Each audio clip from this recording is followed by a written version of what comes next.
అందరికీ నమస్కారం. Science and టెక్నాలజీలో భాగంగా పర్యావరణ సవాళ్ళ గురించి చెప్పుకుంటున్నాం.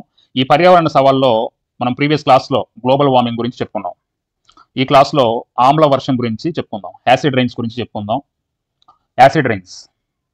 ఫస్ట్ అసలు ఈ చరిత్ర గనక చూసుకున్నట్లయితే యాసిడ్ రైన్స్‌కి సంబంధించిన చరిత్ర గనక చూసుకున్నట్లయితే రాబర్ట్ ఆంగో స్మిత్ ఈయన ఆమ్ల వర్షం అనే పదాన్ని మొదటిగా ఉపయోగించిన శాస్త్రవేత్త అనమాట. సో ఇది కొన్ని సార్లు ఎగ్జామ్‌లో అడిగాడు. అట్లానే పీహెచ్ స్కేల్ అంటే మనం తెలుసుకోవాలి. ఇవన్నీ కూడా బేసిక్స్. పీహెచ్ స్కేల్ అంటే ఏంటి? పీహెచ్ అనేది ఒక ద్రావణం యొక్క ఆమ్లత్వము లేదా క్షారత్వాన్ని వ్యక్తీకరిస్తుంది. అంటే ఇక్కడ చూడండి 7 అనేది తటస్థం. సో ఒక ద్రావణం కనుక మనం చూసుకున్నట్లయితే అది దాని యొక్క పీహెచ్ విలువ 7 కంటే ఎక్కువ ఉందనుకోండి.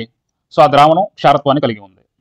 అలానే ఒక ద్రావణం కనుక చూసుకున్నట్లయితే దాని యొక్క పీహెచ్ విలువ 7 కంటే తక్కువ ఉందనుకోండి. సో ఆ ద్రావణం ఆమ్లత్వాన్ని వ్యక్తీకరిస్తుంది. ఇట్లా మనం చూడాలి. అయితే ఐపీసీసీ నిర్వచనం ప్రకారం, ఐపీసీసీ అంటే మనం ప్రీవియస్ క్లాస్లో చెప్పుకున్నాం. ఐపీసీసీ అంటే inter governmental panel on climate change ఏదైతే ఉందో దీని ప్రకారం పీహెచ్ విలువ 5.6. ఇది చాలా ఇంపార్టెంట్. ఎగ్జామ్లో చాలాసార్లు అడిగాడు. 5.6 5.6 less than 5.6 pH value less than 5.6 కంటే తక్కువ ఉంటే సో దాన్ని వర్షపు నీటిని ఆమ్ల వర్షం అంటారు. ఓకే, ఇది మనం గుర్తుపెట్టుకోవాలి. ఫస్ట్ ఇవన్నీ బేసిక్స్.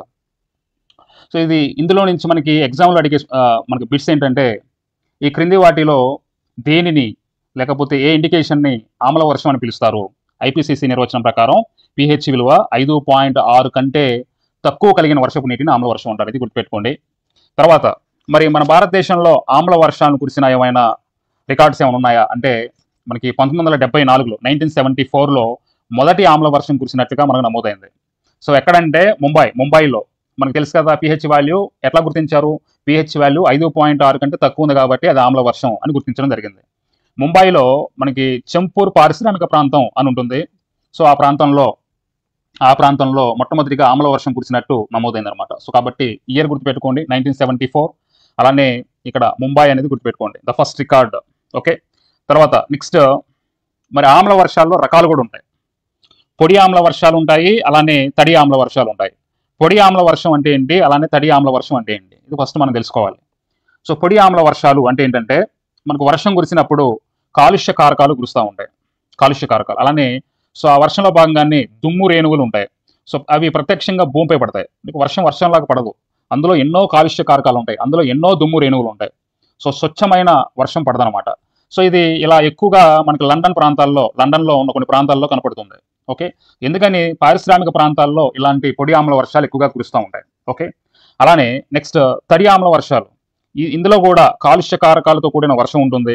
కాలుష్య కారకాలు ఏ రూపంలో పడుతుంది అంటే మంచు రూపంలో పడుతుంది. ఓకే, మంచు రూపంలో పడుతుంది. సో అట్లా ఇది ఎత్తైన ప్రాంతంలో కనపడుతుంది. సో ఇట్లా మనకి ఆమ్ల వర్షాల్లో పొడి ఆమ్ల వర్షాలు, తడి ఆమ్ల వర్షాలని 2 రకాలు ఉంటాయి. అలానే మరి ఆమ్ల వర్షాలకి గల కారణాలు ఏంటి? ఇది ఎక్కువగా ఎగ్జామ్లో అడుగుతున్నాడు. చూడండి ఒకసారి. ఆమ్ల వర్షాలకి గల కారణాల్లో ఇక్కడ మనం చూద్దాం అనేక రకాలు. నూనె శుద్ధి కర్మాగారాలు మరియు పరిశ్రమలు. నూనె శుద్ధి కర్మాగారాలు. సో పరిశ్రమల నుంచి ముఖ్యంగా కూడా ఈ నూనె శుద్ధి కర్మాగారాలు ఏవైతే ఉన్నాయో సో వాటి నుంచి విడుదలయ్యే సల్ఫర్ డైఆక్సైడ్ అండి. ఇది మోస్ట్ ఇంపార్టెంట్. Sulphur dioxide. ఈ సల్ఫర్ డైఆక్సైడ్ విడుదలయ్యి అది మరి వాటర్ తోటి కలిసి మొత్తం కూడా రసాయన చర్య జరిపి H2SO4 సల్ఫర్ డైఆక్సైడ్ అనేది ఏర్పడుతుంది. తద్వారా ఏంటంటే ఆమ్ల వర్షానికి కారణమవుతుంది. అలానే ఇంకోటి ఏంటి, నైట్రోజన్ ఆక్సైడ్లు. ఇతర పరిశ్రమల నుంచి అలానే వాహనాల నుంచి విడుదలయ్యే నైట్రోజన్ ఆక్సైడ్ ఏదైతే ఉందో, నైట్రోజన్ ఆక్సైడ్ NO2 ఏదైతే ఉందో అది ప్రత్యక్షంగా అది కూడా H2O తోటి వాటర్ తోటి రసాయన చర్య జరిపి అది కూడా యాసిడ్ రైన్కి కారణం అవుతుంది. చూడండి ఒకసారి వాతావరణంలో రసాయన చర్య ఏమవుతుందో H2SO4 H2O కలిపి సల్ఫ్యూరిక్ ఆమ్లము, అలానే HNO3 లేకపోతే NO2 ఇది కలిపి ఇక్కడ నైట్రిక్ ఆమ్లము, నైట్రిక్ యాసిడ్ ఇట్లా ఏర్పడుతున్నాయి. ఓకే, సో ఆమ్ల వర్షం ఇలా ఏర్పడుతుంది. ఇది గుర్తుపెట్టుకోండి. ఈ 2 గుర్తుపెట్టుకోవాలి, SO2 అలానే NO2. ఇంకోండి NO2. ఓకే, తర్వాత నెక్స్ట్ ఆమ్ల వర్షము ప్రభావాలు. అలానే ఆమ్ల వర్షం ప్రభావాలు అంటే మొక్కల మీద, జంతువుల మీద, మానవుల మీద ఎలాంటి ఎఫెక్ట్ చూపిస్తుంది? ఓకే, మొక్కలు మరియు అడవులు, యాసిడ్ రైన్స్. చూడండి ఒకసారి, మొక్కలు మరియు అడవులు వీటి మీద ఎలాంటి ఎఫెక్ట్ చూపిస్తుందో ఒకసారి చూద్దాం. సో ఈ ఆమ్ల వర్షం పడగానే ఫస్ట్ ఏమవుతుందంటే నేల సారం తగ్గిపోతుంది. నేల సారం అంటే మృత్తికలు నిస్సారమైపోతాయి. సో దానిలో ఉన్న ఖనిజాలు మొత్తం కూడా నిస్సారమైపోతాయి. సో దాంతో ఏంటి విషపూరితమైన లోహాలు మనకి ఇక్కడ ఈ నేలలో ఉంటాయి. అలానే చిన్నగా ఆకులు దెబ్బతినడము, దాని తర్వాత బలహీన పడడము, నెక్స్ట్ ఇంకా మొత్తం కూడా ఎండిపోతాయి, పూర్తిగా ఎండిపోతాయి. ఓకే, అంటే ఏంటి, మొక్కల్లో నైక్రోసిస్ మరియు క్లోరోసిన్ వంటి లక్షణాలు కనపడతా ఉంటాయి. ఓకే, అలానే జంతువులు, ముఖ్యంగా జలచరాలు, నీటిలో ఉండే జలచరాలు, చేపలు ఇలాంటివి, సో జలచరాలకి ముప్పు వాటిల్లుతుంది. అంటే నేరుగా మనకి ఆమ్ల వర్షం కురవడం వల్ల జలచరాలకి ముప్పు వాటిల్లుతుంది. ఎందుకంటే ఎట్లా, సో ముఖ్యంగా వాటిలో పునరుత్పత్తి వైఫల్యం, పునరుత్పత్తి ఇంకా మళ్ళీ పునరుత్పత్తి అనేది ఉండదు. అలానే అల్యూమినియం విష ప్రభావం ఉంటుంది. అలానే ఆహార గొలుసు దెబ్బతినడం, మొత్తంగా కూడా ఆహార గొలుసు కూడా దెబ్బతింటుంది. ఓకే, ఆహార గొలుసు ఉంటేనే కదా ఈ ప్రకృతి సో 10 కాలాల పాటు ఉండేది. అలాంటి ఆహార గొలుసే దెబ్బతింటుంది.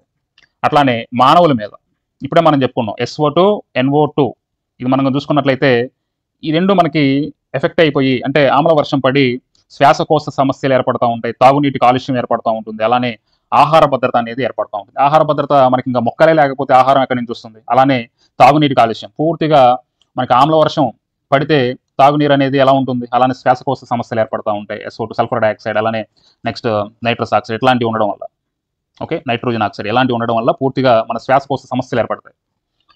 అలానే నెక్స్ట్ ఇంకా దానివల్ల ఇంకా వీటి వల్ల చూడండి, ఆమ్ల వర్షాల వల్ల ప్రాచీన కట్టడాలు పాడైపోతాయి, అలానే స్మారక చిహ్నాలు కూడా పాడైపోతాయి. దీనికి ఉదాహరణ చూడండి ఒకసారి, సల్ఫ్యూరిక్ ఆమ్లం పడుతుంది అనుకోండి. ఉదాహరణకి సల్ఫ్యూరిక్ ఆమ్లం పడడం వల్ల ఏంటంటే, ఇది ఇప్పుడు స్మారక చిహ్నాలు ఉంటాయి, మన కొన్ని స్మారక చిహ్నాలు ఉంటాయి. స్మారక చిహ్నాలు దేంతో చేస్తారు, పాలరాయితో చేస్తారు. పాలరాయి అంటే CaCO3, ఓకే, తెలుసు కదా. సో దీంతో రసాయనిక చర్య జరిపి వెంటనే రంగు మారుతుంది చూడండి, అంటే రంగు పసుపు పచ్చగా మారుతుంది, పసుపు రంగులోకి మారుతుంది. అలానే కొన్నాళ్ళకి పగుళ్ళు ఏర్పడుతుంది. సో పాలరాయి కాల్షియం కార్బోనేట్ ఆమ్లంతో చర్య జరిపి అది ఏమవుతుంది, జప్సంగా మారుతుంది. జప్సంగా మారడం అంటే పగుళ్ళు ఏర్పడుతుంది. సో ఎట్లా దీనికి సంబంధించి అంటే చూడండి ఒకసారి, స్టోన్ లెప్రసీ లేదా మార్బుల్ క్యాన్సర్ ఏర్పడుతుంది యాసిడ్ రైన్స్ వల్ల. ఇది పోయినసారి గ్రూప్ 2లో ప్రీవియస్ క్వశ్చన్ అనమాట. ఇది సల్ఫర్ డైఆక్సైడ్ కాలుష్యం వల్ల రాతి కట్టడాలు శిథిలం అయిపోతాయి. రాతి కట్టడాలకి ఆమ్ల వర్షాల వల్ల రాతి కుష్టు వ్యాధి, ఇది కూడా రాసుకోండి, రాతి కుష్టు వ్యాధి లేదా స్టోన్ లెప్రసీ లేదా మార్బుల్ క్యాన్సర్ ఇలాంటివి వస్తూ ఉంటాయి. అంటే పసుపు పింక్ కలర్లోకి మారిపోతూ ఉంటాయి. పాలరాయి చిన్న చిన్నగా పొరలుగా ఊడిపోవడం, నల్లబడడం ఎట్లా మారిపోతుంది. ఉదాహరణకి తాజ్మహల్. సో తాజ్మహల్ పక్కనే మధురా ఆయిల్ రిఫైనరీ అనేది ఉంది, ఇప్పటికి కూడా ఉంది మధురా ఆయిల్ రిఫైనరీ. సో దానివల్ల ఏమవుతుంది, తాజ్మహల్ చిన్న చిన్నగా పసుపు రంగులోకి మారిపోతుంది. చూడండి ఇక్కడ మధురా ఆయిల్ రిఫైనరీ కాలుష్యం, దానివల్ల ఏమవుతుంది, చిన్న చిన్నగా పసుపు రంగులోకి మారిపోతుంది. తద్వారా ఏంటంటే కొన్నాళ్ళకి పొరలుగా ఊడిపోయి నల్లబడుతుంది. ఇట్లా జరుగుతుంది అనమాట. సో పాలరాయి క్యాన్సర్, మార్బుల్ క్యాన్సర్ అంటారు దీన్ని. ఆమ్ల వర్షాల కారణంగా ఇది ఒక్కటే కాదు, ఉదాహరణ తాజ్మహల్ ఒక్కటే కాదు, స్టాట్యూ ఆఫ్ లిబర్టీ ఏదైతే ఉందో అది కూడా తుప్పుపట్టి పచ్చగా మారింది. అట్లానే వేరే దేశాల్లో కొన్ని మనకి స్టాట్యూస్ ఉన్నాయి, అవి కూడా మొత్తం కూడా పాడైపోతున్నాయి. సో ఇది మనం అర్థం చేసుకోవాలి. నెక్స్ట్ ఆమ్ల వర్షము నివారణ చర్యలు. మరి ఆమ్ల వర్షం రాకుండా ఎలాంటి నివారణ చర్యలు తీసుకోవాలి? మనకి ప్రత్యామ్నాయ ఇంధనం వాడాలండి, ప్రత్యామ్నాయ ఇంధనం వాడాలి. సో ఎట్లా, శిలాజ ఇంధనాలకు బదులుగా సోలార్ విండ్ ఎనర్జీని వాడాలి, పవనశక్తి వాడాలి. అలానే వాహన కాలుష్య నియంత్రణ. సో మనకి వాహన కాలుష్య నియంత్రణ ఎలా చేసుకోవాలి, EVs వాడాలి, ఎలక్ట్రిక్ వాహనాలు వాడాలి. అలానే కెటాలిటిక్ కన్వర్టర్స్ వినియోగం ఇలాంటివి చేసుకోవాలి. అలానే మనకి పరిశ్రమల్లో స్క్రబ్బర్స్ వాడాలి. పరిశ్రమల్లో ముఖ్యంగా థర్మల్ ప్లాంట్స్ ఉన్నాయి, బొగ్గు థర్మల్ ప్లాంట్స్ ఉన్నాయి. సో అందులో మనకి ఏమవుతుంది, ఎక్కువగా కాలుష్యం వస్తుంది. సో కాబట్టి ఇక్కడ థర్మల్ ప్లాంట్లో తక్కువ సల్ఫర్ ఇంధన వాడకం ఆమ్ల వర్షాలకి సంభావ్యత తగ్గిస్తుంది. కాబట్టి ఫ్లూ గ్యాస్ డీసల్ఫరైజేషన్ ఏదైతే ఉందో FGD, దాని ద్వారా సల్ఫర్ అనేది తొలగింపు చర్య భాగంగా ఫ్లూ గ్యాస్ డీసల్ఫరైజేషన్ అనేది వాడాలి. అంటే సల్ఫర్ లేకుండా, ఎందుకంటే సల్ఫరే కదా మొత్తం కూడా ఇక్కడ మెయిన్ కారణం. సో సల్ఫర్ డైఆక్సైడ్ SO2నే కదా, కాబట్టి ఫ్లూ గ్యాస్ డీసల్ఫరైజేషన్ అనేది వాడుకోవాలి, ఈ సిస్టమ్ వాడుకోవాలి. అలానే లైమింగ్ అంటే ఆమ్ల ప్రభావిత నేలలు నీటిలో సున్నం కలపడం వల్ల తటస్థీకరించవచ్చు. ఎక్కడైతే మనకి ఈ ఆమ్ల వర్షాలతో ప్రభావమైన నేల ఉందో అక్కడ కొంచెం లైట్గా సున్నం కలిపితే ఆటోమేటిక్గా తటస్థీకరణ చేయొచ్చు. ఇట్లాంటివి మనం చూసుకోవాలి. సో ఇది ఒకసారి 2 సార్లు ఎగ్జామ్లో అడిగారు, చూడండి ఒకసారి. బొగ్గు ఆధారిత విద్యుత్ ప్లాంట్ల ద్వారా ఉత్పత్తి అయ్యే సల్ఫర్ డైఆక్సైడ్ పరిమాణాన్ని తగ్గించడానికి శాస్త్రవేత్తలు వివిధ పద్ధతులు రూపొందించారు. అందులో భాగంగానే తక్కువ సల్ఫర్ కంటెంట్ ఉన్న బొగ్గును ఉపయోగించడం ఒక ప్రత్యామ్నాయం. అంటే సల్ఫర్ తొలగించడానికి బొగ్గును ఏం చేస్తారు, వాష్ చేస్తారు. సో దాన్ని ఏమంటాం మనం ఇక్కడ అంటే ఫ్లూ గ్లాస్ డీసల్ఫరైజేషన్ అంటాం. ఇది గుర్తుపెట్టుకోండి. తర్వాత నెక్స్ట్ వేరే దానికి వెళ్ళిపోదాం. ఓజోన్ క్షీణత. ఓజోన్ అంటే ఏంటి ఫస్ట్ మనం అది తెలుసుకోవాలి. ఓజోన్ అంటే లేత నీలం రంగులో ఉండే వాయు పదార్థం. ఇది మనకు సింపుల్ గా అనిపిస్తుంది కానీ చాలాసార్లు ఎగ్జామ్ అడిగాడు. ఓజోన్ అనేది ఏ రంగులో ఉండే వాయు పదార్థం? ఎరుపు, అలానే తెలుపు, నీలం, ఇట్లా మనకి ఆప్షన్స్ ఇచ్చాడు. చాలా మంది తప్పులు పెట్టారు. సో కాబట్టి సింపుల్ గా చూడండి, నీలం రంగులో ఉండే వాయు పదార్థం. ఇది 3 పరమాణువుల ఆక్సిజన్ ఐసోటోప్ని ఓజోన్గా పిలుస్తారనమాట. ఇక్కడ చూడండి ఒకసారి, 3 పరమాణువుల ఆక్సిజన్ ఐసోటోప్ని మనం ఓజోన్గా పిలుస్తూ ఉంటాం. ఓకే, సో మరి ఇలాంటి ఓజోన్ అనేది ఎక్కడ ఉంటుంది? భూమి నుంచి రెండవ పొర, అంటే ఫస్ట్ మనకి ట్రోపోస్ఫియర్ ఉంటుంది, దాని తర్వాత స్ట్రాటోస్ఫియర్ ఉంటుంది కదా. ఆ స్ట్రాటోస్ఫియర్లో మనకి ఓజోన్ పొర ఉంటుంది. చాలా చాలా చాలా ఇంపార్టెంట్. భూ ఉపరితలానికి సరాసరి కొంచెం 20-25 కిలోమీటర్ల పైన ఎత్తులో స్ట్రాటోస్ఫియర్ అనేది ఉంటుంది. సో ఆ స్ట్రాటోస్ఫియర్ వాతావరణ పొరలో ఓజోన్ పొర విస్తరించి ఉంటుంది. చాలా సార్లు ఇది కూడా ఎగ్జామ్లో అడిగాడు. ఓజోన్ పొర ఈ క్రింది వాతావరణంలో ఉంటుంది, ఇలా అడిగాడు. సో ట్రోపోస్ఫియర్, స్ట్రాటోస్ఫియర్ ఇలా ఆప్షన్స్ ఇచ్చాడు. స్ట్రాటోస్ఫియర్ గుర్తుపెట్టుకోండి. దాని తర్వాత ఓజోన్ పొర, ఇది ఒక రక్షణ పొర. ఓజోన్ పొర ఎందుకు ఈ ఓజోన్ పొర అంటే, సూర్యుని నుంచి భూమి నుంచి రెండవ పొరలో ఉంటుంది స్ట్రాటోస్ఫియర్, ఓజోన్ పొర అనేది. ఇది అత్యంత శక్తివంత కిరణాలైన అతినీలలోహిత కిరణాలు ఏవైతే ఉన్నాయో, అతినీలలోహిత కిరణాలు, యూవీ కిరణాలు ఉన్నాయి కదా, ఈ అతినీలలోహిత కిరణాలు డైరెక్ట్గా మనకి ఈ పైన ఇక్కడ ట్రోపోస్ఫియర్లో పడకుండా ట్రోపోస్ఫియర్లో ఉండే జీవకోటిని రక్షిస్తుంది అనమాట, అడ్డుపడుతుంది అనమాట ఇది. సో కాబట్టి యూవీ కిరణాల నుంచి ట్రోపోస్ఫియర్లో ఉండే జీవకోటిని రక్షించేదే ఓజోన్ పొర, గుర్తుపెట్టుకోండి. తర్వాత మరి ఇలాంటి ఓజోన్ పొర ఏదైతే ఉందో దీని యొక్క ధర్మాలని, ఇదిగో ఓజోన్ పొర ఇలా ఉంటుంది అని వీటి యొక్క ధర్మాలని మొదటిగా ఏ శాస్త్రవేత్త వివరించారంటే జిఎంబి డాప్సన్. ఓజోన్ పొర ధర్మాలని వివరించిన వారు డాప్సన్, గుర్తుపెట్టుకోండి, చాలాసార్లు అడిగాడు. మరి ఆయన పేరు మీదగానే ఓజోన్ పొరని దేనిలో కొలుస్తారు అంటే మీరు చెప్పేది డాప్సన్ యూనిట్లు అని గుర్తుపెట్టుకోవాలి.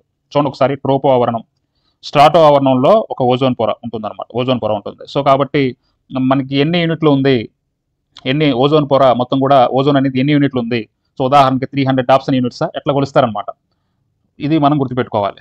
ఓకే, మరి ఓజోన్ కొలిచే పరికరం పేరు ఏంటంటే డాప్సన్ స్పెక్ట్రోమీటర్. ఓజోన్ కొలిచేందుకు ఉపయోగించే పరికరం, ఇవి గుర్తుపెట్టుకోవాలి. ఓకే, నెక్స్ట్ మనకి చూడండి ఒకసారి, ఓజోన్ పొర వాతావరణంలో మనకి 90%, 90% ఎక్కడ ఉంటుందంటే స్ట్రాటోస్ఫియర్లో ఉంటుంది. 10% మాత్రమే మన ట్రోపోస్ఫియర్లో ఉంటుంది. 90% ఉండే స్ట్రాటోస్ఫియర్లో ఉండే ఈ ఓజోన్ అనేది గుడ్ ఓజోన్ అంటాము. అలానే 10% మాత్రమే ట్రోపోస్ఫియర్లో ఉండే ఈ ఓజోన్ని బ్యాడ్ ఓజోన్ అంటాం. అందుకని చూడండి, స్ట్రాటో ఆవరణంలో ఉన్న ఈ ఓజోన్ని రక్షకుడు అంటే గుడ్ ఓజోన్గా పిలుస్తాం. అలానే ట్రోపో ఆవరణంలో ఉన్న ఈ బ్యాడ్ ఓజోన్ని కాలుష్యకారకంగా మనం అభివర్ణిస్తాం. మరి గుడ్ ఓజోన్ ఏం చేస్తుంది? సూర్యుని నుంచి వచ్చే యూవీ కిరణాలు ఏవైతే ఉన్నాయో అవి డైరెక్ట్గా మన భూమి మీద పడకుండా ఓజోన్ పొర అనేది అడ్డుపడుతుంది. సహజంగా ఏర్పడే రక్షణ కవచం ఇది. హానికరమైన యూవీ కిరణాలని ఇది అడ్డుకుంటుంది. స్టార్డో ఆవరణంలో ఉన్న గుడ్ ఓజోన్ జీవరాశి మనుగడకి అత్యవసరం. ఓకే, మరి బ్యాడ్ ఓజోన్ ఇక్కడ 10% ఉంటుందని మనం చెప్పుకున్నాం కదా. మానవ కార్యకలాపాల వల్ల ఏర్పడే కాలుష్యం అనమాట ఇది. బ్యాడ్ ఓజోన్ అనేది మనం విడుదల చేసే క్లోరోఫ్లోరోకార్బన్స్ కానీ, హాలోన్స్ కానీ, కార్బన్ టెట్రాక్లోరెన్స్ కానీ, మిథేన్ క్లోరోఫార్మ్స్ కానీ, హైడ్రోఫ్లోరోకార్బన్స్ కానీ, ఇట్లాంటి వాటి వల్ల ఏర్పడే కాలుష్యం అనమాట ఇది. సో దీనివల్ల ఏంటి, శ్వాసకోశ వ్యాధులు వస్తూ ఉంటాయి, ఆస్తమాకి కారణమవుతూ ఉంటుంది, పంటలు చెడిపోతూ ఉంటాయి, అడవులకు హాని కలుగుతూ ఉంటుంది. ముఖ్యంగా స్మాగ్ అంటే ఏంటి? పొగమంచు. ఓకేనా, స్మాగ్ అంటే చూడండి ఒకసారి, స్మాగ్ అంటే స్మోక్ ప్లస్ ఇక్కడ స్మోక్ ఏదైతే ఉందో ఆ స్మోక్తో కూడిన మంచు. ఓకే, సో ఇది మనం గుర్తుపెట్టుకోవాలి. ఒకే వాయువు వేరు వేరు ప్రభావాలు, సేమ్ గ్యాస్ డిఫరెంట్ ఎఫెక్ట్స్. ఇప్పుడు మీకు అర్థమైంది కదా, ఎత్తును బట్టి మారుతుంది. గుడ్ ఓజోన్ ఏంటి, బ్యాడ్ ఓజోన్ ఏంటి, ఇది మనం గుర్తుపెట్టుకోవాలి. ఇక తర్వాత నెక్స్ట్, ఓజోన్ పొర క్షీణతకి గల కారణాలు, వాటి యొక్క మూలాలు ఒకసారి చూద్దాం. ఫస్ట్ క్లోరోఫ్లోరోకార్బన్ అంటే CFC, రిఫ్రిజిరేటర్స్, అలానే ఏసీలు, ఎయిర్ కండిషనర్స్, అలానే స్ప్రేలు, ద్రావణాలు, డ్రై క్లీనింగ్ ఏజెంట్స్ ఉంటాయి కదా, వాటి నుంచి ఈ క్లోరోఫ్లోరోకార్బన్స్ అనేవి వస్తూ ఉంటాయి. ఇది కూడా ఓజోన్ పొరకి క్షీణతకి కారణం అవుతుంది. అట్లానే హాలోన్స్, తెలుసు కదా, అగ్నిమాపక యంత్రాలు ఏవైతే ఉన్నాయో వాటి ద్వారా ఈ హాలోన్స్ వస్తూ ఉంటాయి. అలానే కార్బన్ టెట్రాక్లోరైడ్, పరిశ్రమలు, డ్రై క్లీనింగ్, అలానే ఇది కూడా అగ్నిమాపక యంత్రాలు ఇట్లాంటి వాటి ద్వారా వస్తూ ఉంటుంది. అలానే మిథైల్ క్లోరోఫామ్, ఎలక్ట్రానిక్ వస్తువుల్ని శుభ్రపరిచే వాటిలో మనం ఒక క్లినిక్ను వాడుతూ ఉంటాం. అదే మిథైల్ క్లోరోఫామ్. ఇప్పుడు మనం ల్యాప్టాప్స్ కానీ లేకపోతే మొబైల్స్ కానీ మనం షాపుల్లో ఇచ్చినప్పుడు ఏంటంటే వాళ్ళు క్లీన్ చేస్తారు. దేంతో క్లీన్ చేస్తారంటే మిథైల్ క్లోరోఫామ్ అని చెప్పేసి ఒక ద్రావణం ఉంటుంది. సో ఆ ద్రావణం స్ప్రే చేస్తారు. స్ప్రే చేయగానే అది మొత్తం కూడా స్ప్రెడ్ అవుతుంది. అది చాలా డేంజర్ అనమాట మిథైల్ క్లోరోఫామ్. ఎందుకు ఎలక్ట్రానిక్స్ని శుభ్రపరచడం కోసం ఉపయోగిస్తాం. అట్లానే హైడ్రోఫ్లోరోకార్బన్స్ అంటే హెచ్ఎఫ్సి, ఇది కూడా ఎయిర్ కండిషనర్స్, అలానే నెక్స్ట్ అగ్నిమాపక యంత్రాలు, ద్రావకాలు ఇట్లాంటి వాటి ద్వారా మనకి వస్తూ ఉంటుంది. ఇవన్నీ కూడా ఓజోన్ పొరక్షీణతకి కారణాలు, మూలాలే. అలానే మరి ఇలాంటి ఓజోన్ పరిరక్షణ చర్యల కోసం ఏం చేయాలి? ఓజోన్ పొరక్షీణత ప్రభావం ఏ విధంగా పడుతుందో మనం చెప్పుకున్నాం. మానవుని మీద ప్రభావం చెందడం వల్ల మనకి ముఖ్యంగా లుకేమియా, బ్లడ్ క్యాన్సర్స్ వస్తూ ఉంటాయి. స్త్రీలలో రొమ్ము క్యాన్సర్ వస్తూ ఉంటుంది. యూవీ కిరణాల వల్ల డిఎన్ఏ ప్రభావితం అయ్యి రోగనిరోధక శక్తి తగ్గిపోతుంది. ఓకే, మొక్కల ప్రభావం ఏ విధంగా ఉంటుంది? కిరణజన్య సంయుక్రియ రేటు తగ్గి మనకి ఇక్కడ ఆహారోత్పత్తి తగ్గుతుంది. ఇట్లాంటివన్నీ కూడా ఉన్నాయి కదా. అయితే మరి ఇలాంటి ఓజోన్ పరిరక్షణ చర్యలు ఏ విధంగా చూసుకోవాలంటే 1985లో 1985లో వియన్నా కన్వెన్షన్ అనేది జరిగింది. ఓజోన్ పొర పరిశీలన సమాచార మార్పిడి కోసము 1985లో వియన్నా కన్వెన్షన్ అనేది జరిగింది. అలానే సెప్టెంబర్ 16, 1987లో మాంట్రియల్ ప్రోటోకాల్ అనేది జరిగింది ఓజోన్ పరిరక్షణ కోసం చర్యల్లో భాగంగా. సో ముఖ్యంగా సిఎఫ్సీలు, హార్మోన్ల తగ్గింపు కోసము జరిగిందనమాట. సో సెప్టెంబర్ 16 ప్రపంచ ఓజోన్ దినోత్సవం ఇలానే ఏర్పడింది. అలానే సో దీనికి సవరణ, మాంట్రియల్ ప్రోటోకాల్కి సవరణ కిగాలి ఒప్పందము, హెచ్ఎఫ్సీల వినియోగం తగ్గింపు, ఇట్లాంటివన్నీ కూడా మనం నెక్స్ట్ క్లాస్లో చూస్తూ ఉంటాం. సో ఇప్పుడు ఫస్ట్ ఏంటంటే ఓజోన్ పరిరక్షణ కోసం అసలు మనం ఏం చేసాం, అలానే ఇంకా ఏం చేసాం, పర్యావరణ అనుకూల ఇంధనాలు వాడాలి ఓజోన్ పరిరక్షణ కోసము చర్యలు. అంటే ఈ యొక్క ప్రోటోకాల్స్లో ఏం చెప్పారంటే పర్యావరణ అనుకూల ఇంధనాలు వాడాలి. అంటే సిఎఫ్సీలకు బదులుగా హెచ్సీలు వాడడము, హైడ్రోకార్బన్స్ వాడడము, అలానే సరైన నిర్వహణ, ఏసీలు కానీ ఫ్రిడ్జ్లు కానీ సర్వీసింగ్ ఇవ్వడము, గ్యాస్ లీక్ అరికట్టడము, అలానే ఏరోసాల్స్ అనేవి నిషేధించాలి. సిఎఫ్సీలు స్ప్రేలు వాడకం తగ్గించడము, క్లోరోఫ్లోరోకార్బన్స్ అసలు స్ప్రేలను వాడడం తగ్గించడం, ఏరోసాల్స్ అనేవి నిషేధించడం, ఇట్లాంటివన్నీ కూడా ఎప్పుడైతే తగ్గిస్తామో ఓజోన్ పొర అనేది పరిరక్షించబడుతుంది. సో ప్రపంచ ఓజోన్ దినోత్సవం మీకు తెలుసు కదా, ఎప్పుడు? సెప్టెంబర్ 16. ఎట్లా వచ్చింది? ఇంతకుముందే మనం చెప్పుకున్నాం, చారిత్రాత్మక ఒప్పందం మాంట్రియల్ ప్రోటోకాల్ 1987లో భాగంగా. సో ఎందుకు ఇది? ఓజోన్ పరిరక్షణ కోసము. సో 2025 థీమ్ ఏంటి? ప్రపంచ ఓజోన్ దినోత్సవం సెప్టెంబర్ 16, 2025 థీమ్ ఏంటంటే from science to global action. ఇంగ్లీష్లో గుర్తుపెట్టుకోండి, తెలుగులో కంటే కూడా ఇది గ్యారంటీగా వన్ ఆఫ్ ద బిట్. మీకు రాబోయే పరీక్షల్లో ఖచ్చితంగా ఒక ప్రశ్న అయితే ఉంటుంది. 2025 ప్రపంచ ఓజోన్ దినోత్సవం యొక్క థీమ్ ఏంటి? From science to global action. గుర్తుపెట్టుకోండి. సో ఇది దీనికి సంబంధించి